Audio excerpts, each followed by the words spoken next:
E aqui, então, surgiu a ideia de abrir esse canal com a finalidade da gente fazer o quê?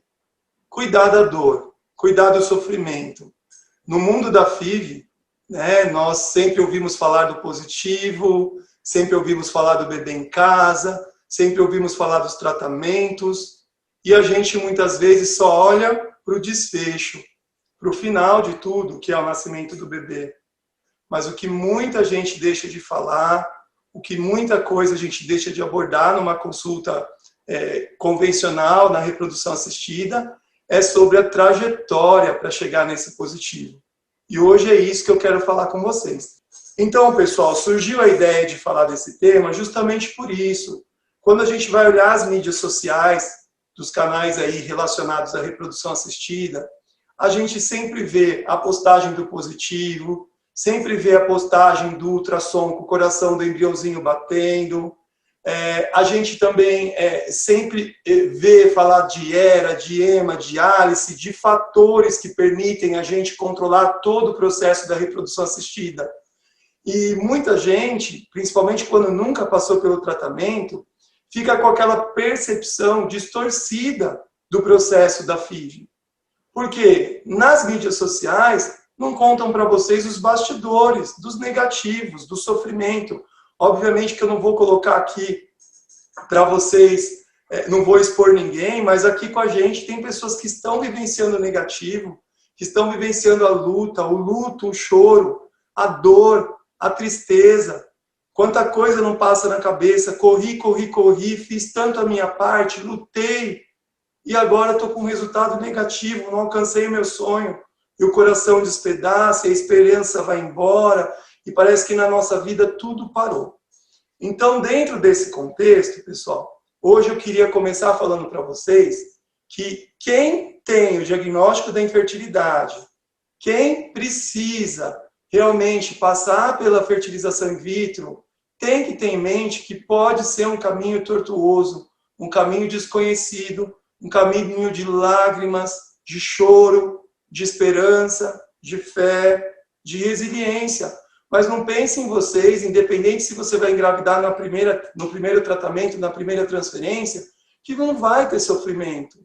E muitas vezes, no cotidiano da nossa vida, quando a gente vai avaliar os outros cenários da vida pessoal, da vida profissional, da aquisição de bens, muitas vezes, pessoal, a gente consegue trabalhar e consegue resolver os problemas de forma objetiva.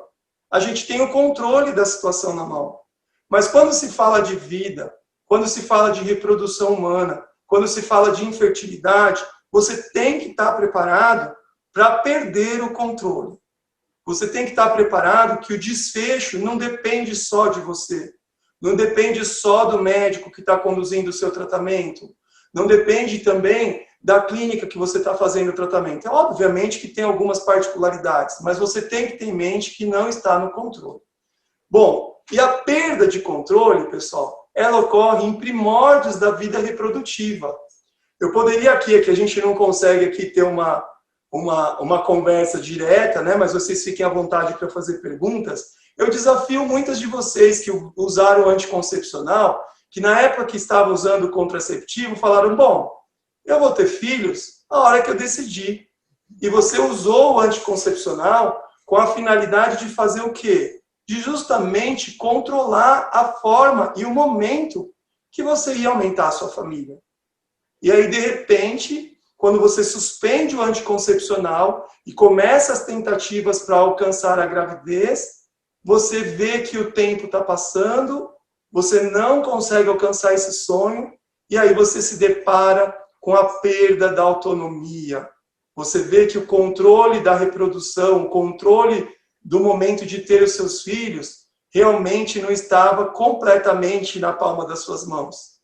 E isso te tira da zona de conforto. Isso te tira do ponto de equilíbrio.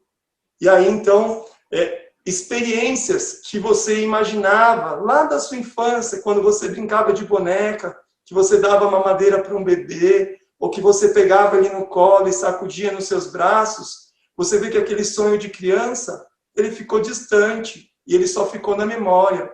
Ou o homem que é educado para ser o homem da família, para constituir uma família, para ter os seus filhos, ele se depara com a impotência, com a incapacidade de realmente não conseguir ter filhos na hora que imagina. Então, as perdas da fertilização in vitro, as perdas da infertilidade, elas ocorrem antes mesmo da gente saber que nós temos alguma dificuldade para ter um bebê. E a experiência da maternidade, ela vai ficando distante. Então, muitas vezes, você vai num ambiente onde tem bebezinhos de colo, onde tem mulheres grávidas, e você fica até meio fora ali daquela situação, fica meio fora do ambiente, não fica com aquela zona de conforto, porque você não tem o assunto, você não está experimentando aquilo tudo. E o que é pior, muita gente não sabe que você está tentando engravidar e começam a te perguntar, começam a falar para você o porquê que você não tem filhos, o porquê que já está na hora. E aquilo é como se colocasse o dedo na sua ferida que está começando a aparecer. Bom, e tudo isso, pessoal, vai tirando de você a autonomia, vai tirando de você a confiança, vai tirando a sua fé. E com isso, o relacionamento pode também começar a ficar abalado. Então, aquela intimidade que o casal tinha na época que eles estavam realmente iniciando os namoros ou iniciando a vida a dois, aquela intimidade ela vai se perdendo.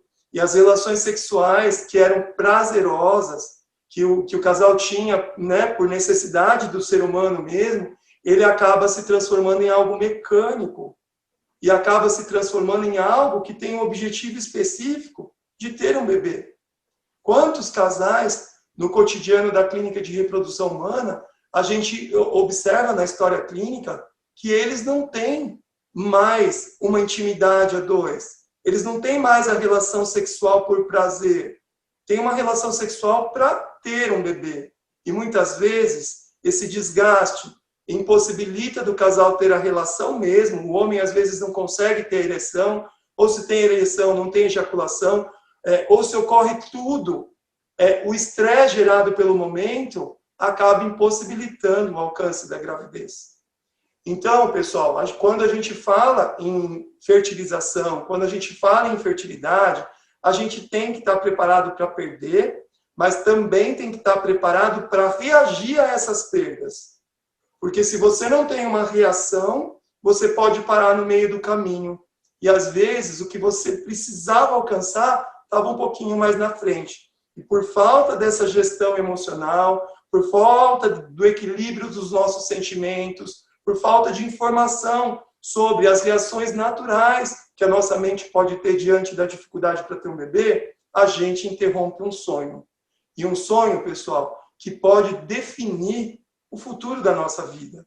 Não que ter um filho defina realmente o que a gente quer, mas a frustração de você não ter prosseguido com o seu sonho, isso sim pode trazer feridas e cicatrizes que podem nunca fechar no seu futuro, ao longo da sua vida. E, então, tudo isso, pessoal, ocorre antes mesmo da gente ter o diagnóstico da infertilidade.